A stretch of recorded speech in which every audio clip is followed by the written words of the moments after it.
முருகா, என் அன்பு பிள்ளையே, இன்று திருச்செந்தூர் முருகன் கனி கொடுத்து உனக்கு வாக்கு சொல்ல வந்துள்ளேன் தங்கமே. இன்று உனக்காக வாக்கு சொல்லவே உன் அப்பன் முருகன் நான் இங்கு காத்து கொண்டு இருக்கின்றேன். இன்று உனக்கு என்ன வேண்டுமோ அதை மனதில் நினைத்து கொண்டு நீ கேள். இதுவரை உனக்கே தெரியாமல் பல தவறுகளை நீ செய்து இருக்கலாம். ஆனால் உன் மனம் தெரிந்து எந்த ஒரு துரோகத்தையும் எந்த ஒரு தவறையும் நீ செய்யவில்லை தங்கமே. ஆனால் உனக்கு வரும் கஷ்டம் மட்டும் நீ ஏதோ பெரிய பாவம் செய்தது போல் வந்து கொண்டே இருக்கின்றது. கவலை கொள்ளாதே பிள்ளையே. உனது உண்மையான பக்தியை கொண்டு நீ செய்த பாவங்களை எல்லாம் சரி செய்யலாம். நீ செய்யும் தர்மத்தை கொண்டு புண்ணியத்தை விலைக்கு வாங்கலாம். சரியோ தவறோ உன்னுடைய வாழ்க்கையில் நடப்பது எதுவுமே நீயாக விரும்புவது இல்லை. எல்லாமே கடவுளின் விருப்பம்தான். ஒருவர் உன்னுடைய வாழ்க்கையில் வருவது போல கூட கடவுளின் விருப்பம்தான் தங்கமே. இவருடன் நான் சேர முடியவில்லை.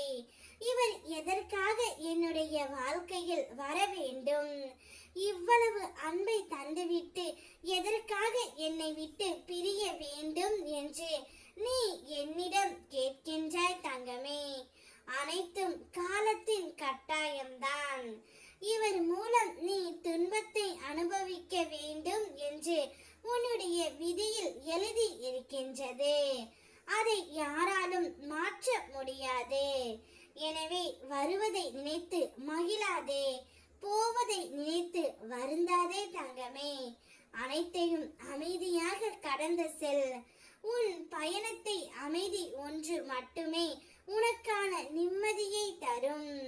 நீ இப்பொழுது சந்தோஷமாக இருக்க போகின்றாய் தங்கமே.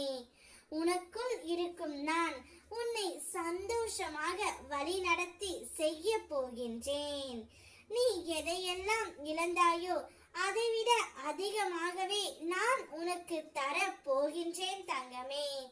வாழ்க்கையில் நற்செய்தி கூடிய விரைவில் உன்னுடைய செவிகளில் நீ கேட்பாய்.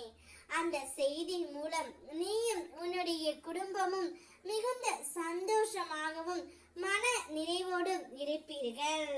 உன்னுடைய வாழ்க்கையில் இனி பொக்கிஷமாக மாறப் போகின்றது. கனி கொடுத்து உன் அப்பன் முருகன் உனக்கான வாக்கை சொல்லிவிட்டேன். இனி பார் உன்னுடைய வாழ்க்கையில் நடக்கும் அதிசயத்தை. ஓம் முருகா.